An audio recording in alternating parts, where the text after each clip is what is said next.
महात्मा बुद्ध के समय की बात है।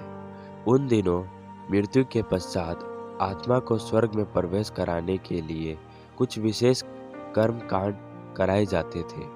होता ये था कि एक घड़े में कुछ छोटे छोटे पत्थर डाल दिए जाते और पूजा हवन इत्यादि करने के बाद उस पर किसी धातु से चोट की जाती। अगर घड़ा फूट जाता और पत्थर निकल जाते तो उसे इस बात का संकेत समझा जाता कि आत्मा अपने पाप से मुक्त हो गई है और उसे स्वर्ग में स्थान मिल गया है। चूंकि घड़ा मिट्टी का होता था, इसलिए इस प्रक्रिया में हमेशा ही घड़ा फूट जाता और आत्मा स्वर्ग को प्राप्त हो जाती। और ऐसा कराने के बदले में पंडित खूब दान दक्षिणा लेते। अपने पिता की मृत्यु के बाद एक युवक ने सोचा, क्यों न आत्मा शुद्धि के लिए महात्मा बुद्ध की मदद ली जाए। वे अवश्य ही आत्मा को स्वर्ग दिलाने का कोई और बेहतर और निश्चित रास्ता जानते होंगे। इसी सोच के साथ वो महात्मा बुद्ध के समक्ष पहुंचा। युवक बोला, हे महात्मा, मेरे पिताजी नहीं रहे। कृपया आप कोई ऐसा उपाय बताइए कि यह सुनिश्चित हो सके कि उनकी आत्मा को स्वर्ग में ही स्थान मिले। बुद्ध बोले, ठीक है, जैसा मैं कहता हूँ वैसा करना। तुम उन पंडितों से 2 घड़े लेकर आना, एक में पत्थर और दूसरे में घी भर देना।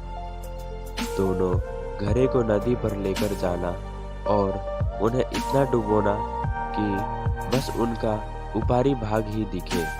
उसके बाद पंडित ने जो मंत्र तुम्हें सिखाए हैं उन्हें जोर जोर से बोलना और अंत में धातु से बनी हथौड़ी से उन पर नीचे से चोट करना।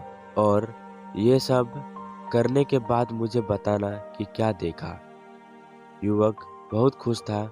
उसे लगा कि बुद्ध द्वारा बताई गई इस प्रक्रिया से निश्चित ही उसके पिता के सब पाप कट जाएंगे और उनके आत्मा को स्वर्ग की प्राप्ति होगी। अगले दिन युवक ने ठीक वैसा ही किया और सब करने के बाद वो बुद्ध के समक्ष उपस्थित हुआ। आओ पुत्र, बताओ तुमने क्या देखा। युवक बोला, मैंने आपके कहे अनुसार पत्थर और घी से भरे घड़े को पानी में डालकर चोट की। जैसे ही मैंने पत्थर वाले घड़े पर प्रहार किया, घड़ा टूट गया और पत्थर पानी में डूब गया। उसके बाद मैंने घी वाले घड़े पर वार किया, वह घड़ा भी तत्काल फूट गया और घी नदी के बहाव की दिशा में बहने लगा। बुद्ध बोले, ठीक है, अब जाओ और उन पंडितों से कहो कि कोई ऐसी पूजा यज्ञ इत्यादि करे कि वे पत्थर पानी के ऊपर तैरने लगे और घी नदी की सतह पर जाकर बैठ जाए। युवक हैरान होते हुए बोला, आप कैसी बात करते हैं? पंडित चाहे कितनी भी पूजा कर ले, पत्थर कभी पानी पे नहीं तैर सकता और घी कभी नदी की सतह पर जाकर नहीं बैठ सकता। बुद्ध बोले, बिल्कुल सही, और ठीक ऐसा ही तुम्हारे पिताजी के साथ है।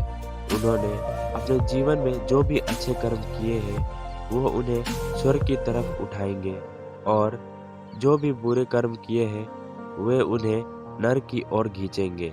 और तुम चाहे जितना भी पूजा करा लो, कर्मकांड करा लो, तुम उनके कर्मफल को रत्ती भर भी नहीं बदल सकते।